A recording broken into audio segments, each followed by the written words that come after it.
안녕하세요. 인공지능 아카데미 아지혜입니다. 오늘은 미드저니 업데이트와 관련해서 며칠 전에 업데이트를 해드렸습니다만 굉장히 중요한 내용이 있어서 다시 여러분들께 속보 형식으로 전해드리려고 합니다.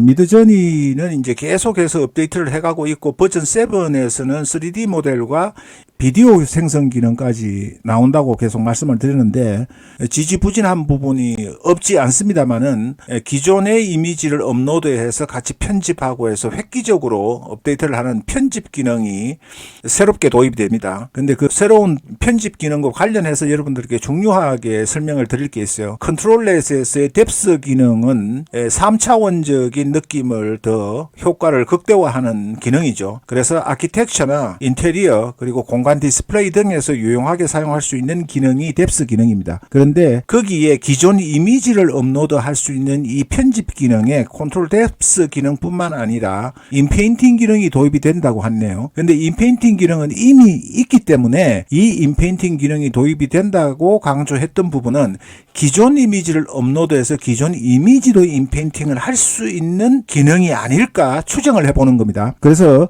필터 효과 적용과 인페인팅 기능, 그런데 사용자가 제한이 돼요. 프로 등급과 지금 여러분들께 등급을 보여드리면은 한 달에 5시간을 이용할 수 있는 베직 등급이 있고 그 다음에 스탠다드 등급이 있고 프로 등급이 있어서 저는 프로 등급을 월별 결제 $60가 아닌 $48 1년치를 결제를 해서 연간 구독하고 있는 상태거든요. 그리고 메가 플랜으로 해서는 $96로 해서 1년치를 한꺼번에 결제를 해서 한 $1200 정도 되니까 한 150만 원 내지 150만 원 아니죠. 한 60, 70만 원을 일시불로 결제를 하는 이 프로 등급하고 메가 플랜 등급의 연간 구독 결제자에게만 허용을 한다고 합니다. 그거는 제한을 둘 수밖에 없을 거예요. 그래서 웹 기반의 접근을 통해서 생성 워크플로우와는 별도의 플로우로 운영을 한다고 합니다. 그러니까 생성 기능에서 편집 기능을 다 쓸 수가 있죠. 편집 기능에서 설명을 드리면은 이 생성에서 이렇게 에디터로 들어가면은 생성 기능에서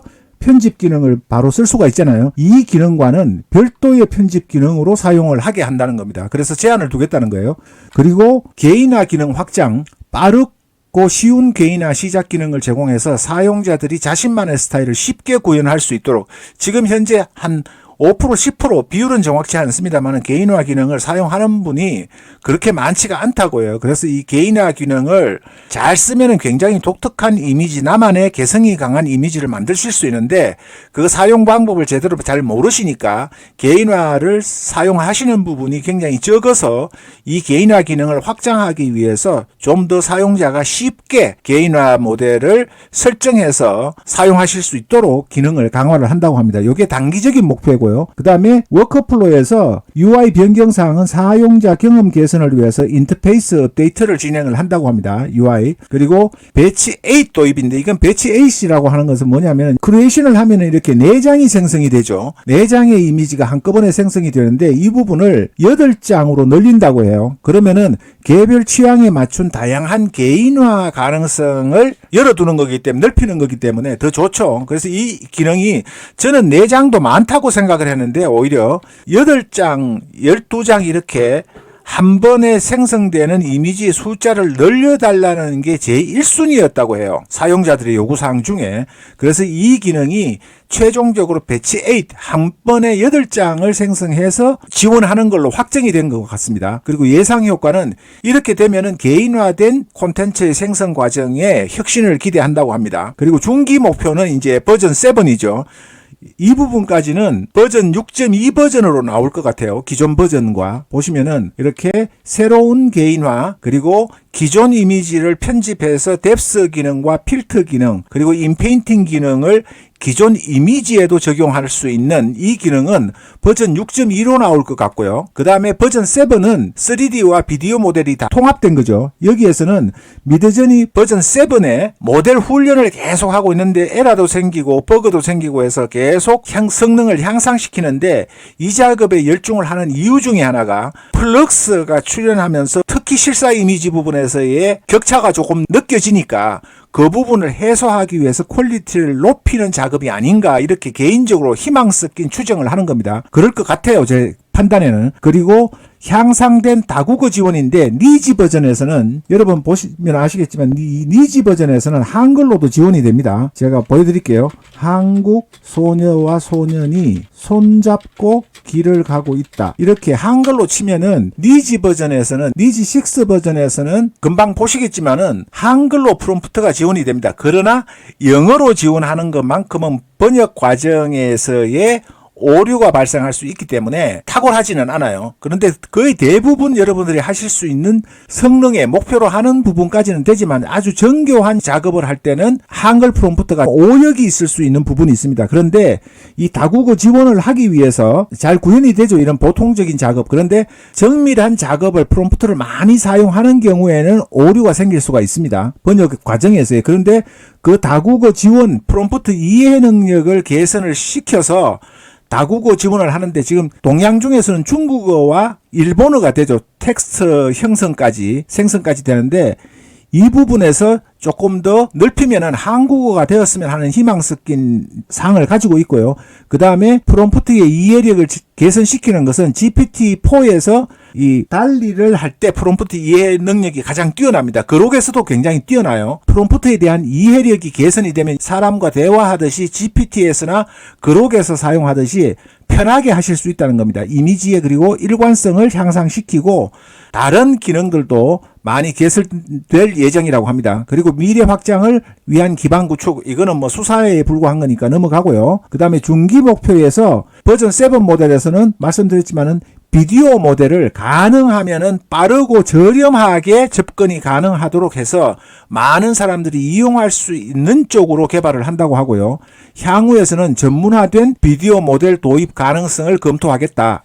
그리고 3D는 데이터셋 수집하고 훈련을 시키고 있고 비디오 기능 순서를 3D를 빨리 할 거냐 비디오를 빨리 할 거냐 검토 중이라고 합니다. 확정되지는 않았어요. 비디오가 빨리 나올지 3D가 빨리 나올지 3D와 비디오가 동시에 출시를 할지 그 부분은 검토 중이라고 하니까 올 연말이나 내년 초가 되어야 되지 않겠느냐 그렇게 생각을 하고 있습니다. 그 다음에 중기 목표에서는 인구 통계 및 심리 측정 분석을 했죠. 그 부분은 심층 분석을 진행 중에 있고 인구 통계 탐색기 도구를 개발을 해서 인구 통계에 따른 스타일 선호도를 탐색할 수 있는 도구를 개발할 예정이라고 합니다. 그리고 향후에 블로그 포스트로 발표를 하는데 분석 결과를 공유하고 사용자 피드백을 수집하기 위해서 블로그에 발표할 예정이라고 합니다. 그리고 중기 목표에서는 웹 UI 사용자 인터페이스 및 탐색 페이지를 개선을 한다고 늘 말씀을 드렸는데 개인화 및 조직 기능 강화, 서브 폴드 및 태그 기능을 추가를 해서 이미지 관리를 더욱더 용이하겠다. 여러분들에게 이 서브 폴드나 또는 여기에서 있죠. 서브 폴드라는 게 이미지에서 여러분들이 오거나이즈에 가면은 기존에 생성된 이미지가 있고 여기에 폴드 기능이 있는데 여기에서 더 세분화하기 위해서 서브 폴더, 하위 폴더를 더 만들 수 있게 한다는 겁니다. 그 내용이 들어가 있고요. 그 다음에 태그 기능을 추가를 해서 여러분들이 검색하고 관리를 할 때 좀 더 용이하게 한다는 거고요. 그리고 팀 확장 계획은 이거는 프론트 엔드와 디자인 기술을 갖춘 신규 멤버를 인력을 인재를 계속해서 채용 중인데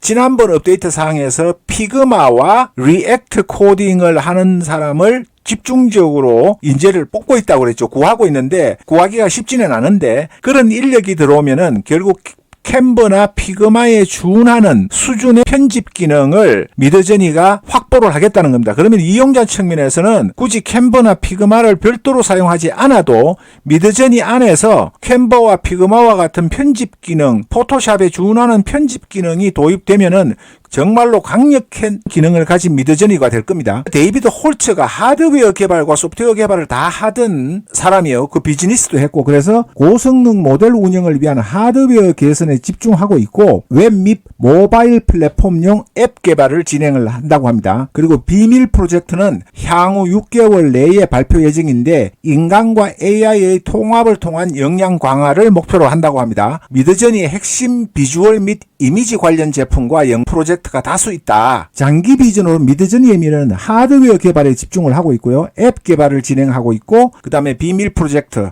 앞에서 말씀드렸고 미드저니 핵심 비주얼 및 이미지 관련 제품과 연관된 프로젝트를 다수 출시해서 다양하고도 강력한 이미지와 비디오 3D를 통합하고 스토리텔링까지 이어지는 올인원 하나를 가지고 전부를 할 수 있는 플랫폼으로 만들려고 한다는 게 장기적인 계획입니다. 긴 영상이었지만 여기까지 말씀을 드리고, 기존 이미지 편집기가 곧 출시가 될 것 같고, 프로나 메가 플랜을 연간 구독하는 분한테만 이미지를 생성하는 부분에 있는 이 편집 기능과는 별도로 완전히 독립된 세션으로 항목이 하나가 더 생길 것 같아요. 에디터 기능으로 완전히 독립된 기능으로 해서 이 기능은 제한된 구독자에게만 허용을 하는 것으로 일단은 확정이 된 것 같습니다. 또 다른 내용이 있으면은 여러분께 소개해 드리도록 하겠습니다. 고맙습니다. 감사합니다.